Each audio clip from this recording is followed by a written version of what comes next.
Incorporated. Ang mga pahayag na inyong maririnig sa susunod na programa ay hindi sumasalamin sa himpilan A-Tri-Media Broadcasting Network maging sa pamunuan nito.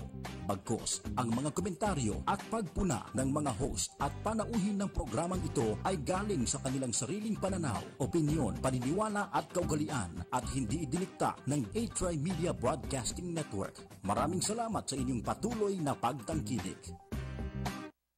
Magandang umaga. Congratulations. Tagahanga mo kami. Hindi mo lang nakuha. Matagal na kami nakikinig sa'yo. Kasi magandang programa mo. Bukod sa mayroong tinatalakay na tama sa bayan, mayroong humor. At saka bilib ako sa'yo. Kasi minsan parang nagagalit yung babae sa'yo, pero hindi mo pinatulang, cool ka lang. Ang ganda ka, tira mo ka ako yung si Percy ka, magaling talaga. Pero talagang kakako, maganda ka makiharap sa tao. Congratulations, babati lang ako sa'yo at more power. Keep it up. Balita, impormasyon at mga isyong may kinalaman sa bayan, lahat isisiwalat ng walang takot, lilinawin, hihimay-himayin, matapang, ngunit malalim at makatotohanan komentaryo sa Lapid 5. Lapid 5, kasama si Percy Lapid.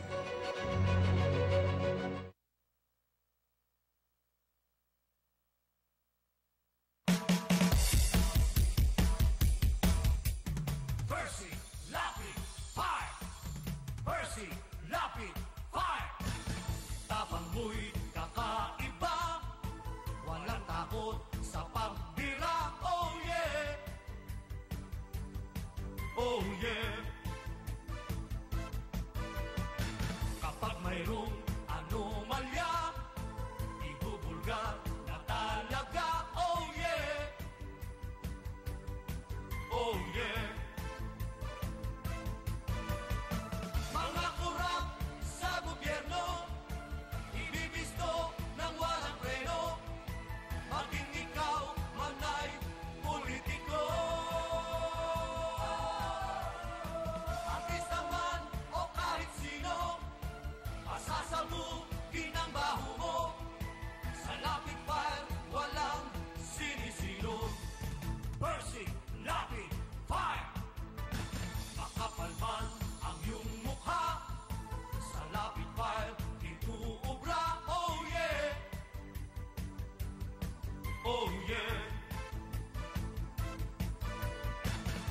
Pader, ginigiba, basta't mali, binabangga. Oh yeah,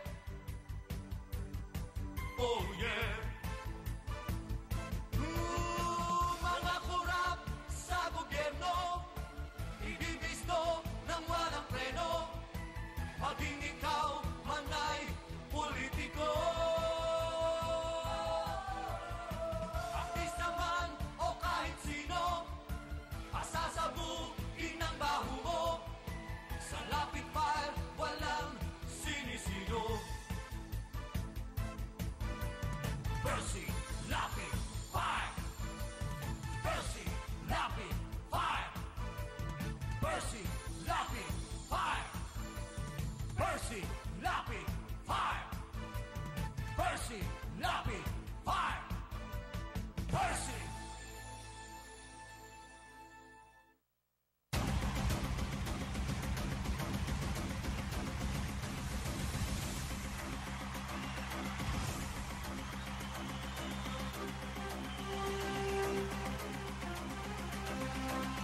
Magandang umaga po mga kaibigan. Ito po si Percy Lapid. Ito po naman si Peter Calastras. Muli po kami mag-aanyaya hanggang alas 10 sa pagtatanghal ng ating palatuntunan. Natatampukan ang mga pagtalakay sa mahalagang isyong pag-uusapan po natin. Siyempre po, tayo'y napapanood sa A-Tri TV, ang radyo sa telebisyon, sa pamamagitan ng Cable Link TV Channel 7. Araw-araw po yan, Lunes hanggang Biyernes, simula po sa alas 8 ng umaga hanggang alas 10. Pagsapit po ng alas 9, tayo po'y sabayang napapakinggan sa DZRJ Radyo Bandido. Sa mga nais po naman magbigay ng reaksyon ng ating pong landline sa ating himpilan, bago po ito, itong ating landline ay 997-7589. Yan po ang ating landline, 997-7589. At ang ating mga text line po ay 0917-798-8910. Meron po tayong Globe 0977-631-0607. At sa Smart po naman ay 0949-570-8003. Yan po ating mga pwede ninyong pagpadala ng inyong mga mensahe o anumang reaksyon.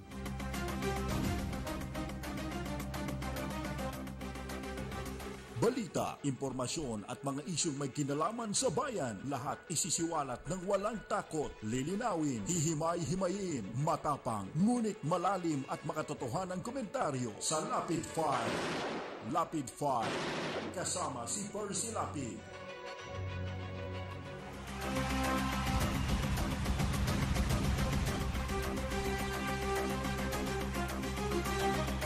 Mga kaibigan, siyempre pag-uusapan natin ngayong umaga yung ating mga masasabi, ating mga pananaw tungkol po sa ginanap na investigasyon kuno sa Senado kahapon.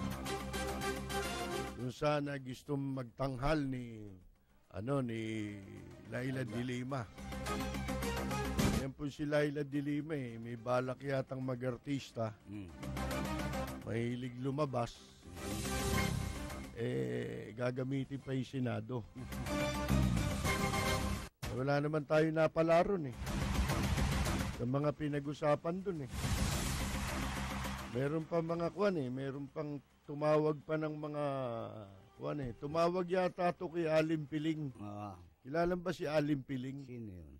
Si Alim Piling, kapatid ni Mengay. Hindi. Totoo. Tama. Lumalabas din yun Si Alim Piling, lumalabas din yun. Yung, minsan, nakala mo nga siya si Mengay. Diba? Kapatid yun. Kapatid. Ngayon, ang trabaho nung araw niya, si Alim Piling, ano yan, yung may mga alagang extra. Lahat ng pelikula, pag may gagawin pelikula, kailangan ng extra, dyan tumatawag yan siya ngayon na supplier nun. May promotion siya ng mga extra sa pelikula. Parang ganun po ang nangyari. Tumawag si de Lima, nandiyan ba si Alim Piling? Yun. Padalan mo nga ako rito ng iiyak. Iyakan na Hindi, nangyari to. ito naman para sa akin naman, dun sa investigasyon na yun, wag naman nating, katulad ng gustong palabasin ni Cayetano. Makapagsip-sip lang kahit na hindi na inuunawa yung damdamin ng mga taong namatayan. Namatayan yun Wala tayong magagawa Ngayon, mga kaibigan, hindi pwedeng ganun ang approach Makapagyabang ka lang, masabi lang na pinagtatanggol mo si Presidente Duterte, nakala mo makakabuti yun. Hindi makakabuti. Ito para ito sa lahat. Tayo naman siyempre, mahal natin si Duterte. Kung talaga mahal mo yan, mag-iisip ka. Hindi pwede na dahil gusto mo sigurong mapansin yung sinasabi mo na pabor, para masabing pabor ka kay Duterte. Ganun ang ginagawa ni Alang Cayetano. Kaya pag may hearing dyan lagi niyang binabanggit yun. Ewan ko kung kahapon binanggit niya kasi umpisa lang yung pinanood ko na hearing. Doon sa umpisa ng hearing, mga kaibigan, anong tawag nito? Natunugan ko na Alam ko na walang mangyayari. Kaya natulog na lang ako kahapon. Ngayon, ito tuwing lalabas si Peter Alang Cayetano, walang bukang bibig yan, lagi niyang pinapasok yun kahit anong pinag-uusapan, lagi niyang isasaksak yung sarili niya, ikakabit niya kay Presidente Duterte. Yun. Sasabihin niya na, kami ni Presidente, akala mo ba ito, naging kababata kung magsalita ni Presidente Duterte? Para bang gusto niya pang palabasin, daig niya pa yung mga matatagal nang nakasama ni Presidente Duterte at yun ngayon lang nakasama, siya yung matagal na. Ganun ang gusto niyang palabasin para masama siya sa litrato. Photo bomber to kung hindi mga kaibigan Oo. Ang kamukha ni Alan Cayetano, photo bomber Yan. Ngayon, ito ho, sa atin naman ho, wag nating ganunin kasi hindi nakakatulong kay Presidente Duterte. Kamukha yung ginawa niya. Nung una pa lang, kaya nakabuwisitan siya. At ang naging Senate President si Coco Pimentel. Bakit? Paano ito? Wala pa namang basbas. Mga kaibigan nagpatawag na ng mga senador At pagkatapos pinag-a-assign na ng committee. Oo. Dinidiktahan na ng mga committee. Akala mo ba may authority na siya? Oo. Wala ka pang authority, nag-exercise ka. Ano yung exercise mo? Kaya ang naging consensus tuloy ng mga senador, mas mabuti na itong si Coco Pimentel. Mga kaibigan, tama naman yun. Kami didiktahan. Kasi ito, salimpusa lang to kay Duterte. Wala naman tatakbuhan niya, wala namang kuwan yan ginamit niya lang na bangka yung si President Duterte para masabing meron siyang presidentiable. Meron siyang ticket. Unang-una, hindi ka naman PDP laban. Nasyonalista ka nga di ba? Mga kaibigan, tatlo silang tumakbong pare-parehong nasyonalista. Ang sinasabi natin, yung kanyang inasta sa Senado, kaya siya nabigo na makuha yung Senate presidency, dahil masyado siyang assertive Masyadong hambog, mga kaibigan, na yung ginagawa niya, imbes na makatulong siya kay Presidente Duterte, nagiging bagahi siya.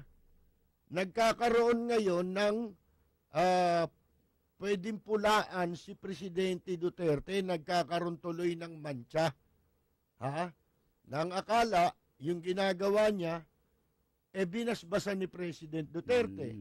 Parang yun ding, parang iniinsulto niya yung mga nagrereklamo Hindi maganda. Hindi ho magandang tignan na yung mga nagrereklamo, valid naman yung complaint nila Sasabihin ko sa inyo, totoo naman din yung mga hinaing ng mga tao. Hindi naman natin pwedeng kantsawan lang sila. Kasi biktima nga yan Namatayan yan Mga kaibigan gusto nyo ba pagka namatayan kayo, kay totoo at kay hindi, gusto nyo ba iniinsulto pa kayo? Siyempre ayaw mo yun. Kahit sinong matinong tao, ayaw yun. How much more kung senador ka? Mga kaibigan, di ba? Ano tawag doon? Yun makakasira kay Presidente Duterte. Akala mo kasi, ini-impress mo yung mga tao ron, na akala mo, inutusan ka ni Duterte na, hoy, Alan, gawin mo lahat ng pwede mong gawin doon, umarte ka na ron, para ika nga pagtanggol mo lang ako. Talumpati ka yan. Pagtanggol mo yung kampanya sa droga. Bakit? Hindi ba pwedeng ipagtanggol ang administrasyon na meron kang kababaan ng loob? Lalo-lalo na ang kaharap mo, mga taong nasa ganong kalagayan. Hindi mo naman kapantay yun. Mga maliliit na tao lang yun. Hindi mo dapat silang astahan ng akala mo kung sino ka makapagsalita. Lagi niya sinisingit na na bumuti na raw ang kriminalidad daw nabawasan. Nabawasan na. Akala mo ba siya nagpanukala nun kung makapagsalita ng programa ng gobyerno? Alam niyo, hindi tatagal yan Si Alan Peter Cayetano. At ito, tandaan nyo, sa sandali na merong, ito naman, kitang-kita naman natin, halata naman na yung mga pakulo na yan ni Laila de Lima, yan orchestrated yan Yan po ay meron silang binabalak sa likod ng mga investigasyon na yan. Tsaka nung kanilang mga sinasabi labang kay Presidente Duterte. Ngayon, in the event, halimbawa lang, makakita ng mga pagkakataon niya na magtatagumpay sila, Subukan nyo kung si Peter Cayetano nandyan pa Oo. sa tabi ni Duterte. Yun ang sinasabi natin. Kung talagang maka-Duterte ka, hindi mo kailangan gawin na mambastos ka ng iba. Hindi mo kailangan ang gawin mo maliitin mo yung mga maliliit. Hindi mo kailangan gawin yun. Ang dapat mong gawin, tignan mong mabuti yung sarili mo, yung mga magiging aksyon mo, lalo na kung ikaw ay public official. Bakit? Kasi ang pipintasan, hindi na lang ikaw pati si Presidente Duterte. Magiging mantsa ka sa administrasyon ni Presidente Sa Duterte. halip na maidepensa mo, nailulubog mo pa. Oo. Ganun yun. Yung magsalita, si Presidente Duterte, huwag niyong gayahin yun. Oo, iba Kasi halata na nanggagaya lang kayo. Hindi naman kayo itatalaga ni Presidente Duterte dahil ganun talaga kayo. Pero yung gagayahin ninyo, mukha kayong unggoy. Ang nanggagaya lang, unggoy. Chongo. Hindi ba? Chongo ba kayo? Maaaring marami sa inyo mukhang chongo, di ba, Secretary Sueño? Pero hindi kayo chongo. Ganyan po, manatili yung ano natin sa katawan, yung anong tinatawag nito, yung proper decorum na sinasabi. Ngayon, doon sa investigasyon kahapon ni Laila de Lima, mapapansin ninyo bago dumating yang araw na mag-iimbestiga, katakot-takot na press conference ang ginawa ni Laila de Lima. Yung pagpapatawag ng press conference, kung ako tatanungin ninyo bilang nasa media, hindi libre yun. Alin, pinatawag mo yung mga media para magsasalita ka ron na kahit anong sabihin mo, susulat nila o ilalabas nila sa TV. Libre ba yun? Hindi. Tanong ko sa iyo. Hindi. Alam na natin yun Bayad. Ngayon, yun po, ginawa ni de Lima, paano hindi siya makatulog. Sagot ng sagot, salita ng salita, wala naman siyang sinasagot, wala rin siyang sinasabi. Bakit? Ang issue po laban sa kanya, sexy scandal, mga kaibigan, Pangalawa, ang pinakamabigat, tungkol sa droga. Siya kung may ninong po sa sindikato, siya yung ninang. Ninang ng sindikato ng droga, lumalabas po si de Lima. Ngayon, yun ang dalawang issue. Isang immorality at isa derogatory. Derogatory. Hindi ho niya sinagot lahat yun Hindi. Wala namang kaugnayan. Ang sinasagot niya, hindi man niya tuwiran o derechahang sinasabi, pinalilitaw niya na pinupolitika siya. Ayun. Yun ang gusto niyang palitawin na itong mga kasong ito, politika lang. Paano kang pupolitikahin Hindi naman political issue yung ibinulgar, pinasabog ni Presidente Duterte laban sa iyo. Yun totoo. At hindi yung pinagplanuhan. Bakit? Kasi po, yung sex scandal ni de Lima, matagal na yun Tagal na. Ito, ang daming nagyayabang dyan. Si Sandra Cam, na kesyo may ilalabas na video noon, di ba? Matagal na. Sinabi niya, pero kayo ba nalalaman ninyo na nag-umpisa sino ang kauna-unahang naglathala o nagsapubliko? Yan pong sex scandal na yan. Sa akin po nagsimula yan. Walang media, maraming nakakaalam. Maraming nakakaalam sa media. Ultimong yung mga Department of Justice reporters, alam nila. Pero, alam nyo na, pagka nasa bulsa ka ng taong nasasangkot sa kung ano-ano man, hindi ka makapagsalita. Ayan. Kaya hindi nila masabi. Sino nakapagsabi? Ako. Kasi wala ako ron sa bulsa ni Dilima. Di ba? Ayan, nilatala ko yan. Nasa periodiko yan eh. Blind item nga lang.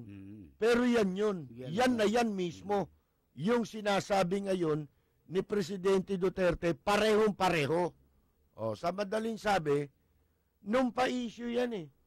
Itong ginawa ni Presidente Duterte pagdating dun sa dalawang issue na yun, kumpirmasyon lang ito eh. Halimbawa, yung tungkol sa sex scandal, di ba matagal na nga yan. Kailan ba nagsalita si Sandra Cam? 2014 lang yun eh. Yung column ko na lumabas dyan 2011 eh. Matagal na. Mga kaibigan, kaya yan, pinutakti sa Facebook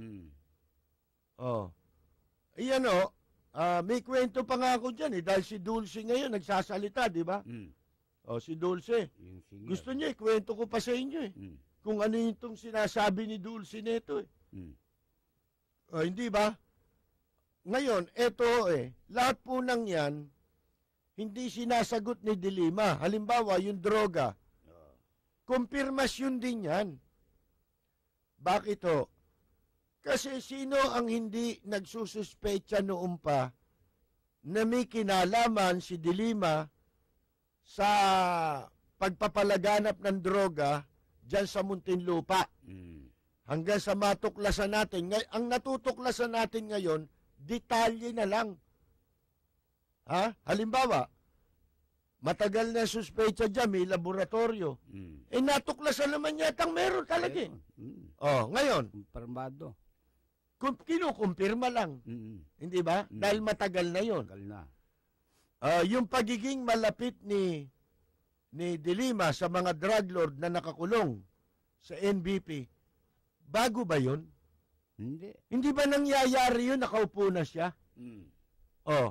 Kaya pinagdududahan na siya. Hindi ba? Kaya yung sinabi ni President Duterte, kinukumpirma lang. At nagdadagdag lang, ang karagdagan lang doon ay yung mga detalye. Yun doon nga sa kabit niya Ako nagsabi noon 7 million ang halaga ng mansion na ipinatayo. Binanggit ko na yun, pati yung probinsya nasa column ko, kaya nung ilabas ko ulit ngayon sa Facebook, abay, nasurpresa yung iba Matagal mo na sinabi. Hindi pala, ito kasing mga nasa Facebook, halimbawa, nag-post ka dyan, puro title lang ang binabasa Hindi nagbabasa Tapos, gagawa na ng komentaryo, base sa sa titulo lang. Magbasa ho kayo. Yung laman. Hindi nyo binabasa yung katawan Hindi. Puro title, akala ninyo mga fast reader kayo Akala ninyo napakagagaling ninyo tuloy. Kaya ang dami sumasabit Yun lamang naglagay ng mga litrato sa Facebook tungkol doon kay Ronnie Dayan, nakabit ni Dilima, yung driver niya. Puro mali Yung isa, presidente raw ng kung anong press club. Naglagay ng litrato, nagmamagaling. Samantalang dati, di kayo makakibuki, Dilima, nakipagsabuatan pa kayo. Di ba na, itinalaga pa nga kayo, humingi pa ng mga pwesto ito Kay Dilima nun Yung club na yan ng media. Mga kaibigan, bago tayo magpatuloy, ilan po munang paalala, magbabalik kami pagkatapos lamang ng ilang saglit. Manatiling nakatutok sa DZRJ 810 AM, 8 Media at 8 TV, Cable Link Channel 7. This is 8 TV. Mantikang makapit, mag-dishwashing na sulit! Dasuli! I found the one! Kalsebo pati lansa I love it, sulit pa yan Pag-gas paste o doble pack Ang dali ng hugasan That's the way, Dasuli I found the one That's the way, Dasuli I found the one Todo linis, presyong sulit, Das! Sobrang init. Sumakit ang ulo ko. Buti, mabait katabi ko. Taas ng lagnat din noon. Buti may nagmalasakit. Nanghina ako sa headache. Buti may tumulong. Sa sakit ng ulo o lagnat, kusang lumalabas ang pag-aalaga. At wala nang hihigit pa sa ingat na napapadama natin kasama ang Biojesic po. Biojesic, ma? Mrs. Biojesic po. Biojesic, ingat na damang-dama. Trusted quality healthcare. Unilab yan. This program is brought to you by 8 Trimedia Pro Incorporated. Balita, impormasyon at mga isyong may kinalaman sa bayan, lahat isisiwalat ng walang takot, lilinawin, hihimay-himayin, matapang, ngunit malalim at makatotohanang komentaryo sa Lapid 5. Lapid 5, kasama si Percy Lapid.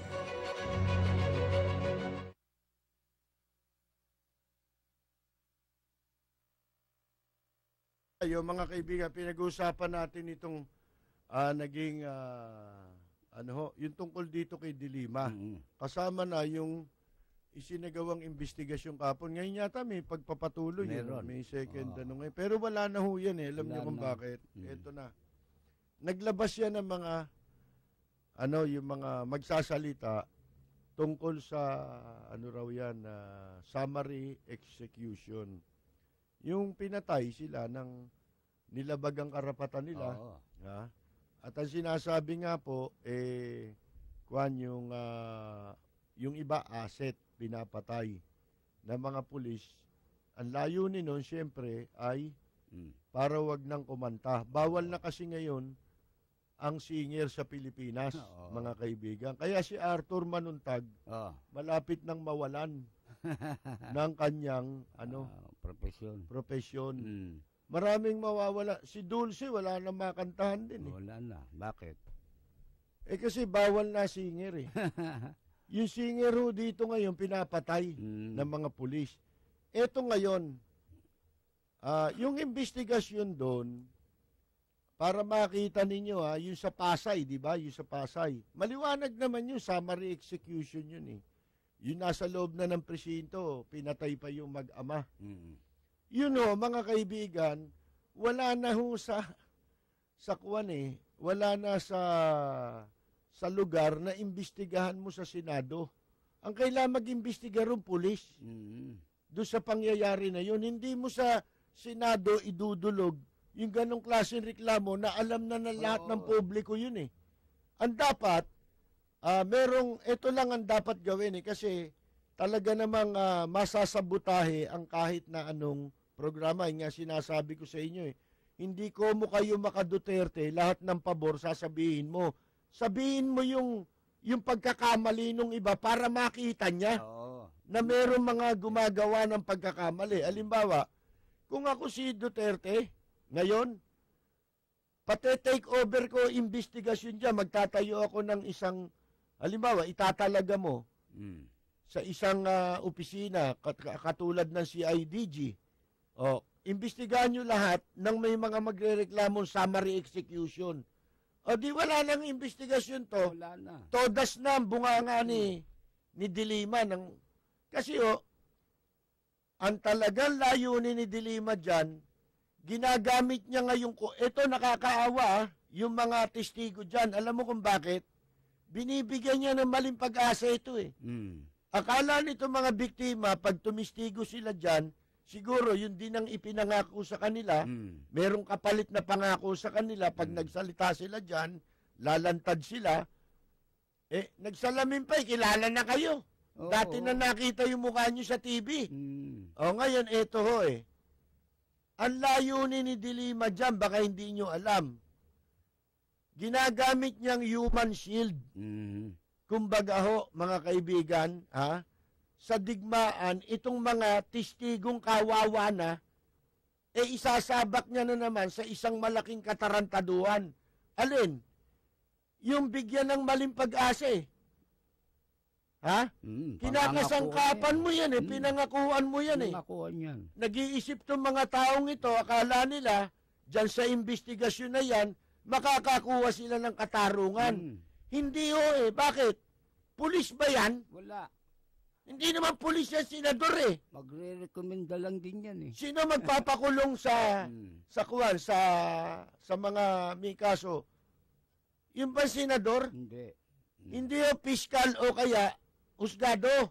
Yan ang magpapakulong. Ang magkukulong pulis. Puro wala sa poder ni De Lima. Hindi o investigation yan. Oo. Kaya lang may investigation in aid of legislation. Hindi nga eh. Oh, diba? In aid of legislation, ginagamit mo mga totoong pangyayari na ito na nangangailangan ng aksyon galing sa pulis, galing sa piskal, sa husgado. Hindi ho sa Senado. Hindi. Ito mga kaibigan, ang ginagawa ni De Lima, gusto niya maging papel nitong mga taong ito, maging, human shield. Ano ba yung shield? Oo. Gagawin mong depensa, parang galang. Pangko-cover mo, diyan ka magtatago sa likod nitong mga witness, mga kaibigan, para hindi ikaw ang tirahin. Doon sa droga, inililihis mo yung kaso mo. Akala mo, itong mga taong ito, naku, kawawa yan. Kayong mga tumitistigo dyan sa ginagawa ni De Lima, naku, maghunos dili kayo. Kasi simple lang naman ang dapat gawin ng administrasyon. Di ba nila pwedeng imungkahi yun bilang Senado? Ba't kailangan mong ubusin yung panahon ng Senado sa katarantaduang yan na hindi naman talaga intention yan in aid of legislation? Ginagamit niya ang media, lahat, para itanghal yung sarili niya. Gusto nilang magdrama ron eh. Idadramatize nila yan eh. Ito, mga pangitain na to, makikita ninyo, ito yung mga simula na ng binabalak nila eh. Ayun, may talagang plano. Na destabilization labang kay kay Duterte, mga kaibigan. Talagang ang pakay niyan, sa bandang huli, magkikita-kita sila sa mata. Ang mga issue yan, human rights violation, pagpapalibing kay Marcos, pagsasama-samahin nila yan para lumabas na masamang tao si Presidente Duterte. Balita, impormasyon at mga isyong may kinalaman sa bayan, lahat isisiwalat ng walang takot, lilinawin, hihimay-himayin, matapang, ngunit malalim at makatotohanang komentaryo sa Lapid 5. Lapid 5, kasama si Percy Lapid. Para nakita ko si Evelyn dun si Evelyn yun. Si Evelyn. Ito ho, mga kaibigan, yan ang sinasabi natin. Kawawa naman itong mga taong ito. Dapat, si Cayetano, i-approach ninyo na maganda yung mga tao, yung mga inilalantad ni De Lima. Hindi naman alam ng mga tao na yan na ang intensyon ni De Lima sa kanila eh. Gagamitin sila eh. Na cover. Para mahirapang ilabas yung mga ebidensya labang kay De Lima. Mga kaibigan, kayo ba naniniwala si De Lima walang connection sa drugs? Yeah. Yan na lang eh, simple na lang eh. Yung mga naglabasan sigurado na yan eh. May mga litrato pa nga, may mga video pa nga, nasa loob nga sila eh. Hindi ba, ng bilangguan eh. Hindi isang beses. Kasakasama yung kuwan eh. Yung mga drug lord. At saka yung ito isa pinakamatindi diyan. Paano niyang inilipat yung mga bilanggo? Nakaramihan doon droga kaso yung drug lord. Nailipat niya sa NBI yan eh. Nang walang court order. Bakit sa inyo, isa man sa inyo, pati Supreme Court hindi kumikibo? Hindi ba trabaho ninyo yun? Yung halimbawa, pag-check dun sa, bakit pinayagan yan? Nailabas niya yan sa NBI. Dapat denounce ng Korte Suprema yun.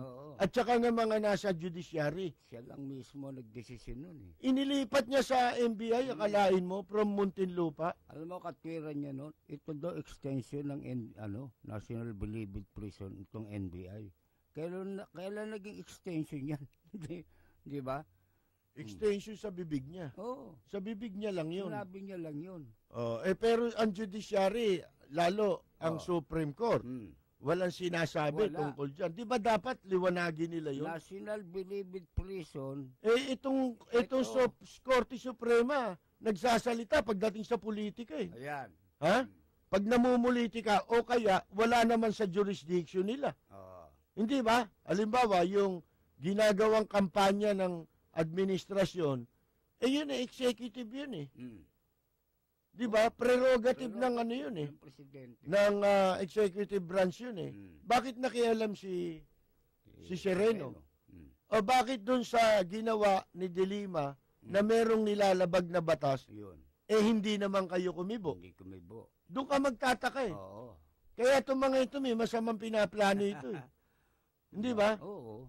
O halimbawa, yung kaso na lang nung pagpapalibing kay Marcos, mga kaibigan, isipin mo, magdi-deliberation ng Korte Suprema ron. Hindi ho tayo abogado ha. Ako hindi ako abogado, hindi tayo nag-aral ng batas. O hindi tayo nagmamarunong. Pero yung pagpapalibing kay Marcos, isang executive decision yun eh. Hindi ho decision ng korte yun eh. Hindi. Bakit mo pagpapasyan kung may dumulog sa'yo na ganito ganon? Ayaw. Very clear yun eh. Yung kapangyarihan ng presidente ro, wala namang hairline o anong pag-uusapan dun eh. Ang pinagpipilitan ng mga tumututol na maipalibing si Marcos yung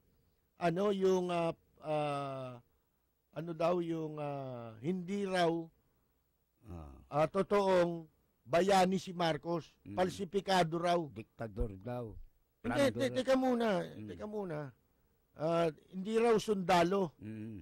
Ito ngang huli, peking sundalo pa eh. Ang pinalalabas nila. Nung una, yung mga medalya raw ang peke. Granting for the sake of argument na hindi na totoong naging sundalo si Marcos. Doon na tayo. Sige. Nanloko lang si Marcos kunyari, hindi siya sundalo. Sino makapagsasabi sa inyo na si Marcos hindi naging presidente? Ayan ang hindi nila matututulan. Dalawa yung qualification na parehong qualified si Marcos eh. Unless convicted siya of a crime involving moral turpitude. Walang conviction eh. Wala silang mailabas eh. So qualified siya. Pareho. Kasi nga una, sinasabi nyo peking hero. Peking hero na kung peking hero. Peking president. Sundalo yun eh. Ibig mo sabihin, pagka peking hero, peking sundalo? Hindi naman eh. Peking si Aguinaldo. Kung ganon. Ayun, maraming pinagtatalunan doon. Di ba? Maraming peke. Ang dami naman peke dito eh. Mga kaibigan. Sa recto lang, ang dami niyan eh. Diyos ko. Diyan ang pinakamarami. Sa Senado, marami rin yan. Ang pangalan nga nung isa hindi na. Paano nga natin, di ba? Pekado, marami rito. Yan po ang sinasabi natin. Bakit pagdating sa ang nilalabag yung nasa kapangyarihan dapat ng Supreme Court, hindi sila kumikibo eh. Tsaka nung si Gloria, pinayagan nilang makalabas. Ayaw ni De Lima. Ba't di kayo kumikibo? Wala silang nagawa. May nagawa ba kayo doon? Yung constitutional crisis yun ha. Isipin mo yun no? Kaya ang mga batas dito nabaliwala eh. Binaboy ng Supreme Court eh. Wala eh. Hindi consistent yung Supreme Court eh sa mga desisyon. Alam mo ba na may nakausap pa akong piskal? Kamakailan lang ito ha. Piskal. Matinong piskal ha. Kasi hindi naman lahat ng piskal walang hiya. May mga matino dyan. May mga matitino pa rin na titira. Hindi ko na sasabihin kung sino. Siyempre, pag-iinitan siya. Ang sabi niya, alam nyo, kukunti na lang kami dito, hindi ako naglilinis-linisan ha. Siya mismo may sabi. Pero ako hindi ako tumatanggap eh. Mabait na piskal eh. Pag nakausap mo eh. Talagang, meron nga dito eh, sinubuan ako eh. Sinubuan siya ng kaso. Pinalitaw na binigyan siya ng pera. Mabuti na lang daw, ang naging decision niya rin sa kaso, talo yung nilalakad nung isang fixer. Loko, di napahiya ngayon yung fixer. Kasi nagbayad sa kanya yung tao, pinalilitaw niyang kaya niyang aregluin yung piskal. Eh mabuti naging baliktad yung desisyon, yung recommendation o yung resolution nung piskal. Kaya napahiya yung lumalakad, di ba? Hindi niya napatunayang kwan. Sabi niya, hindi naman siya nagmamalis kami, pero totoo yan eh. Ang dami na ngayong piskal na dito lang ho sa amin. Nakakatakot ho dito. Dito pag hindi ka marunong makisama sa kanila, galit sila sa'yo. Ganun ho talaga mangyayari. Kakaisahan ka pa. Sabi, hindi ko kailangan. May problema tayong isa pa ho. Sabi niya sa akin na isang pag-aralan nyo, yan Supreme Court. Ayan. Dahil lahat po ng mga kaso ng droga, yan Supreme Court ang umaabsuelto eh. Ang daming inabsueltong kaso niyan. Ayan. Makikita naman sa record yun eh. Yun nga, kaya nga sinasabi natin paulit-ulit sa Department of Justice at sa Supreme Court, ba't hindi kayo magpa-inventaryo ng kaso? Dapat ang naging reaksyon nila nung ibulgar ni Presidente Duterte, yung mga judge na sangkot sa droga, di ba dapat na naging immediate reaction ng Korte Suprema, ipina-inventaryo nila yung mga kaso na hawak ng mga, at least man lang yung mga pinangalanan na may kaugnayan sa droga. Ano ba mga kaso dinisisyonan yan? Na may kinalam. Lalabas tayo ngayon, kayo dapat inventaryoin eh. Pati yung Supreme Court, dapat inventaryoin ang kaso eh. Hindi ba? Dahil po, mga kaibigan, ang pinakikialaman, ang gustong pakialaman, yung hindi naman nila trabaho, hindi naman nila sakop, wala naman silang jurisdiction. Gumagawa ng mahilig sa constitutional crisis yan eh. Yung Korte Suprema. Kahit nasalita lang, hindi dapat. Di ba doon sa kaso lang nung anak ni Presbiterio Velasco? Yun. Anong katarantaduhan ng ginawa ng Korte Suprema ron? Pinulo nila yun eh. Di ba? Gumawa ng desisyon na wala na sa poder nila. Wala na silang kapangyarihang magdesisyon, nagdesisyon pa rin. Ang katunayang mali yun, hindi nila naipatupad yun. Hindi pumayag ang Kongreso. Para saan yun? Mahihirapan tayo ngayon. Kung may bumangon na namang ganong kaso, paano yan? Anong president ang gagamitin mo? Constitutional crisis ang tawag dun eh. Hindi ba? Kasi ini-invoke nila yung kapangyarihan nila doon sa equal branch ng gobyerno. Mga kaibigan, ano tawag mo ron? Iba yung version mo, iba yung version nila. Hindi pwedeng ganon ang batas. Ang batas, pagka ang isang kandidato, ito yung tinutukoy namin sa pagitan ng Kongreso at ng Supreme Court. Ano ang nangyari doon? Nakapanumpa na yung yung congressista. Yung congresswoman ng Marinduque. Na-deklara ng nanalo.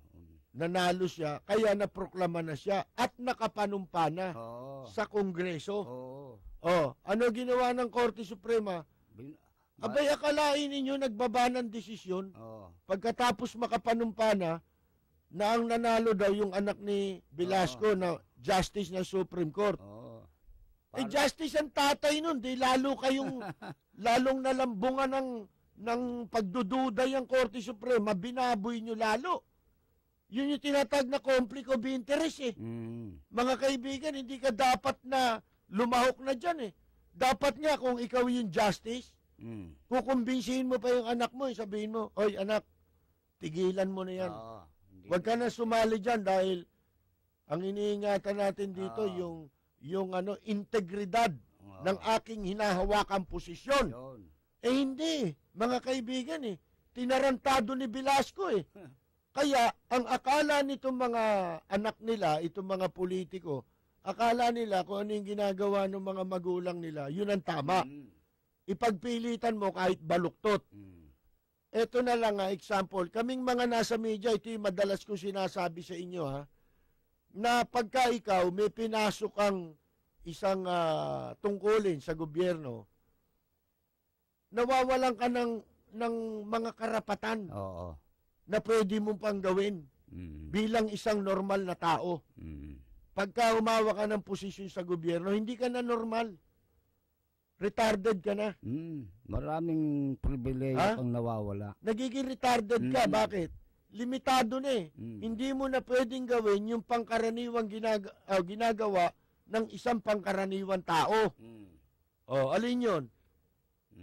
Halimbawa, ano pwesto mo? Maestrado ka?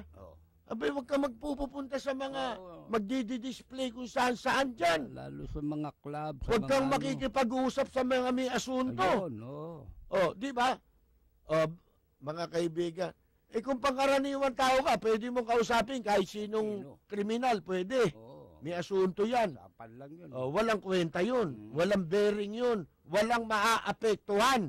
Walang mabababoy! Yan. Kasi yung maestrado, hindi ka lang maestrado pag nakatoga ka. Kahit nakahubad yan, maestrado ka pa rin. Isipin mo, kung nakahubad si hubot-hubad si Sereno ba, maestradong nakahubad? Kahit nakabikini ka pa. Hindi, kahit walang bikini. Di ba? Secretary of Justice ka pa. Sereno, Justice Sereno. Walang damit, walang bikini. Abay, Chief Justice pa rin yun. Ano yan eh? Kung nangangailangan kayo ng driver, nandito naman kami. Yan. Di ba, Chief Justice Sereno? Sana galante ka rin. Kamukha ni Bilbil de Lima. Si Eli raw, mag-aaral mag-drive. Kung nabalitaan ko, Eli, kung nabalitaan ko, na ito si de Lima, ganyan. Nagbibigay ng bahay ito. Nagpapatayo ng mansion, nag-apply akong driver. At sandali, humingi ako ng bakasyon muna. At, titigil na muna ako sa pagsusulat at sa pagsasalita sa radyo. Di ba? At mag-apply muna akong driver dahil hindi ako makabili niyan yung bahay. Isipin mo si Dilima, ibibili ka ng bahay. Driver. Ikaw, payag ka, di ba? Ayaw mo? Yes ko. Iinom lang ng isang bote, yung gin yan, ayos na eh. Nakita naman ninyo yung kadima-demanda yung Manila Times kahapon. Oo, nilabas na Diyos. Yun ang human rights violation. Maliwanag po yung banner photo ng Manila Times kahapon na human rights violation eh. Bakit to? Akalain mo itampok doon sa yung malaking litrato na si Dilima nakabikini. Nakabikini. Diyos ko. Panay nga titig ni Eli eh. Si Dilima ba? Sino pa? Akala ko nga pawikan yun eh. Diyos ko. Hindi. Si Dilima pala yun. Mantakin ninyo yan puro kayo human rights. Ano masasabi ng Human Rights Commission doon? Di ba yun malaking pag-alipusta sa karapatang pantao yung ginawa ninyong ilagay yung litrato ni Dilima ron na nakabikini? Sus Mariosep. Balita, impormasyon at mga isyong may kinalaman sa bayan, lahat isisiwalat ng walang takot, lilinawin, hihimay-himayin, matapang, ngunit malalim at makatotohanang komentaryo sa Lapid 5. Lapid 5, kasama si Percy Lapid.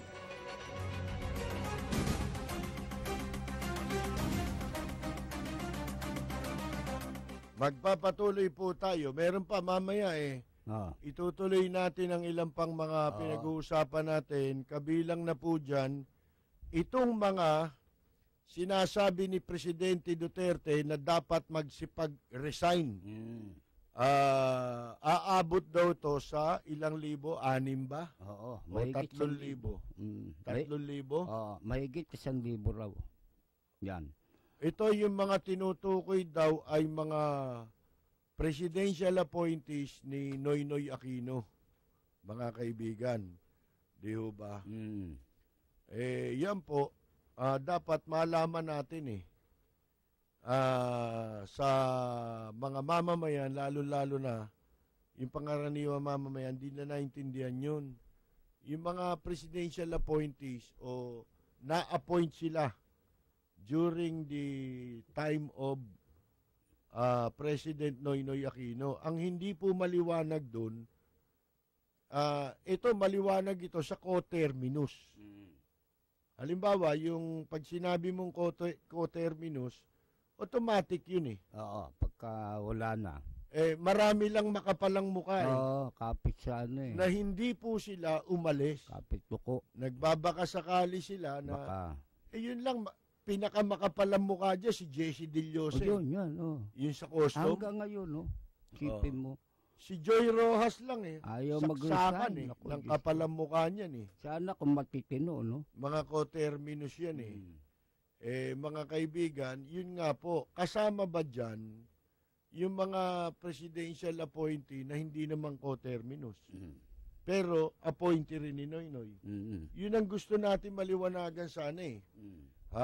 Yan ho, mamaya sa ikalawang bahagi ng programa natin, mapag-uusapan po natin yan, ho? Kahapon daw, lumakas ang sirkulasyon ng Manila Times eh. Hindi, wala nga ganong bumili. Kasi yung dalawang payagan, yung bayang pinuture eh. Eto, si De Lima mismo. Ano magiging reaksyon dyan ni Senator De Lima? Diba? Ayan, inaabangan pa rin natin yan. Ang sinasabi ko kanina tungkol dun sa mga mga pumupure nagdidepensa kay Presidente Duterte, pag-aralan niyo mabuti yan, ha?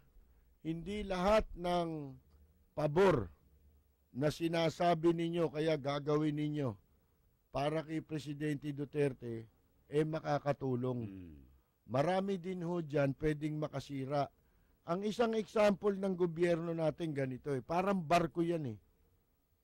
Yun ho bang barko inimbento ba yung barko para lumubog? Hindi. Pero makikita mo ang daming lumulubog na barko. Bakit? Merong aberya na nangyari. Ano po aberya? Pangunahing aberya dyan. Yung bigat Katulad ng mga sulpicio lines, kung ano-anong mga naglubugang barko dito. Ang pangunahing naging sanhi niya na pumatay sa maraming tao yung karga. Yung karga-karga niyang sobrang bigat. Maaring tao o maaring mga kargamento. Kung ano-ano, mga kaibigan, na karga-karga niya. Paano naging parang gobyerno yun? May kapitan ho yun. Ang kapitan nun, si Presidente Duterte, kung yan barko, kung itong gobyerno barko. Ibig sabihin, hindi inimbento ang gobyerno para lumubog, para bumagsak. Ngayon, kaya bumabagsak yan sa sobrang bigat. Ganon din ang presidente. Pwedeng lumubog ang barko ng presidente pagka ang mga nakasakay mabigat. Bakit ho bumibigat? Sasakay yung isa, may bagahe. Mga kaibigan. Nakasakay na nga siya, may bagahe pa siya. Ano po yun? Di bibigat po tayo. Pagka mga walang niya, ang mga nakasakay sa atin. May tawag tayo sa line 2, mga kaibigan, mula po kay Bobby ng Bacolod. Bacolod pa ito, no? Nanonood sa atin ngayon sa sa Cabling TV. Magandang umaga po. Magandang umaga, sir. Opo. Magandang umaga, Percy. Opo. May sasabihin ako yung di ba si Justice Sereno, di ba appointed din yan? Noy. Oo. Opo. Pero hindi ko kasali yun kasi constitutional office yun Merong fix yun, term na tatapusin yun. Kala ko kasi appointee. Hindi, pero pwede siyang tanggalin sa pamamagitan naman ng impeachment. Iba naman yun. Kamukha nung ginawa nilang katarantaduhan labang kay Justice Corona. Okay. Impeachment po. Opo. Kasi maganda yung mga topic mo Opo. Parati namin ka pinapanood. Diyan po kayo sa Bacolod ngayon? Dito na sa city. Oho. Oho. Sige po. Malinaw ba kaming napapanood dyan? Okay, malinaw naman. Oho. Sige po, salamat po Thank you, Rivers. Opo, salamat po.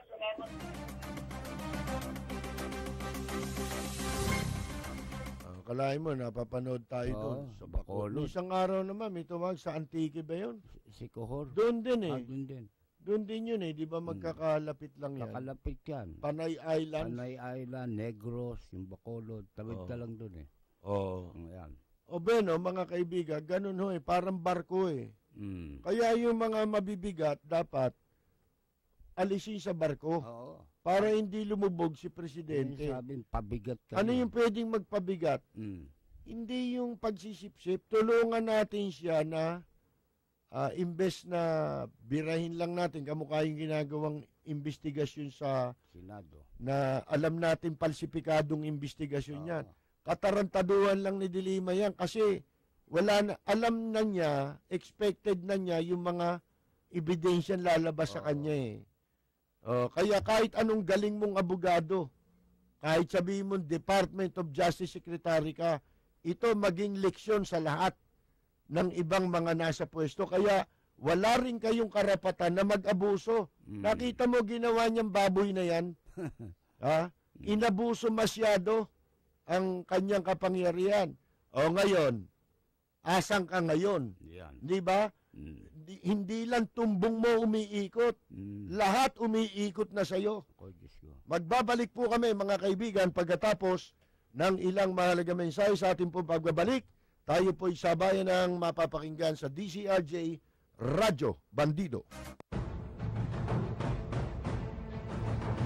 Mga pangunahing balita at impormasyon na dapat ninyong malaman, mga kabulukan, pasisingawin at isisiwalat sa Lapid Fire.